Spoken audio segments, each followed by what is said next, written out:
కూటమి పార్టీల్లో చేరిపోవాలనుకునే వైసీపీ నేతల జాబితాలు చాలా పెద్దగా ఉంది. అయితే చేరికలకు ఓ ప్రక్రియ పెట్టకపోవడంతో వచ్చిన వారందరినీ చేర్చుకోవటం లేదు. అన్ని పార్టీల నుంచి కలిసి 5-6గురితో ఓ కమిటీని నియమించుకున్నారు. చేరతామని వచ్చిన వారి ప్రతిపాదనల్ని కమిటీ ముందు పెడుతున్నారు. ఎవరికి ఇబ్బంది లేకపోతే గ్రీన్ సిగ్నల్ ఇస్తున్నారు. ఇప్పటి వరకు పార్టీ మారాలనుకున్న వారికి గ్రీన్ సిగ్నల్ ఇచ్చారు. బాలినేని, సామినేని ఉదయభాను, జగన్ రెడ్డి పనిన ఉచ్చులో పడలేదు. జగన్ పార్టీ టీడీపీ నేతల్ని బూతులు తిట్టేవారని ప్రోత్సహించేవారు. వారు ఆ భాషను ఉపయోగించలేదు. పవన్ ను బూతులు తిట్టనందుకే ఉదయభానుకు మంత్రి పదవి రాలేదు. ఆ విషయం వైసీపీలో అందరికీ తెలుసు.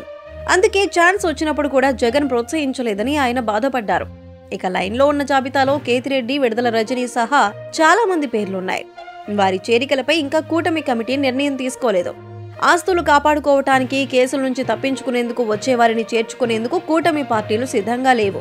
చేరేవాళ్లు తమకు బలం కాకపోయినా పర్వాలేదు, కానీ బలహీనత కాకూడదనుకుంటున్నారు.